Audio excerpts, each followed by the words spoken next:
Yes student, अब हम poem पढ़ चुके हैं। Now let's see summary of the poem.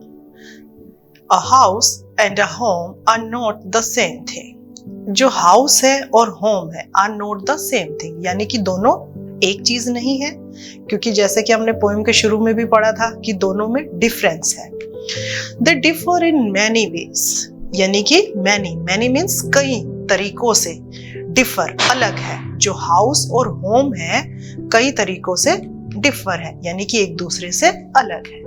A house is made of brick and stone and hard would, यानी कि जो हाउस है मेड ऑफ मतलब बना हुआ होता है, किससे? ब्रिक ईंटों से, स्टोन पत्थरों से, एंड हार्ड वुड यानी लकड़ी से।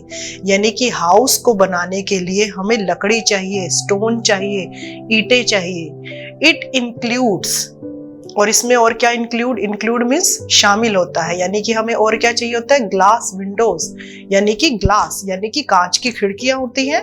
And very after a yard, और उसके बाद क्या होता है? एक यार्ड होता है, यानी कि बरामदा होता है, एक ग्राउंड होता है, एक पार्क कह लो आप। यानी कि जो हाउस होता है उसमें ये सारी चीजें होती हैं।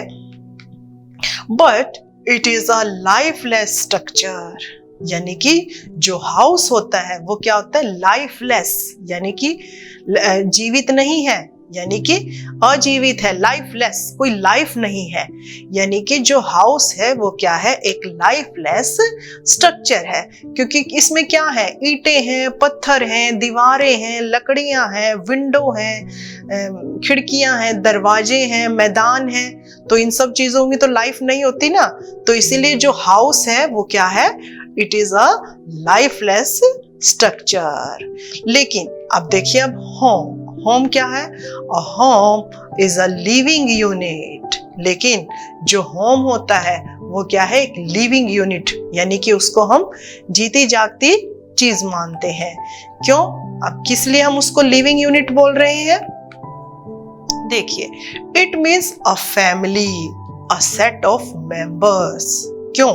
क्योंकि इसमें फैमिली रहती है, सेट ऑफ मेंबर्स, यानी कि जो हमारे फैमिली मेंबर्स हैं। इसीलिए हम जो होम को क्या कहते हैं? एक लिविंग यूनिट कहते हैं, क्योंकि उसमें हमारे फैमिली मेंबर रहते हैं। In such a family people care for each other and work unselfishly. और जो फैमिली पीपल होते हैं केयर फॉर ईच अदर, एक दूसरे की केयर करते हैं, एंड वर्क अनसेल्फिशली, और एक दूसरे के लिए काम करते हैं अनसेल्फिशली, मतलब कि अपने बारे में सोचे बिना एक दूसरे की केयर करते हैं, शेयरिंग करते हैं और एक दूसरे के लिए काम करते हैं।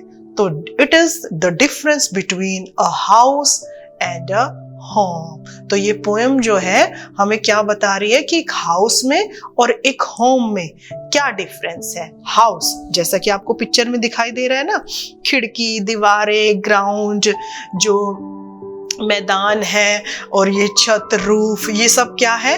ये सब क्या बनाते हैं? हाउस बनाते हैं। और ये क्या है? एक मतलब कि it is not a living unit, it is a lifeless unit. लेकिन जब इसी जो हाउस में फैमिली मेंबर रहते हैं, यानी कि हमारे पेरेंट्स, हमारे भाई बहन, दादा दादी, और वो एक दूसरे की केयर करते हैं, एक दूसरे के बारे में सोचते हैं, एक दूसरे की हेल्प करते हैं, तो ये क्या बन जाता है? होम बन जाता है। तो ये जो हमारी पोएम है, difference between a house and a home, तो ये आपको आई थिंक समरी पढ़ने के बाद पोएम और भी ज्यादा क्लियर हो गएगी कि पोएट जो है इस पोएम में क्या कहना चाहती है।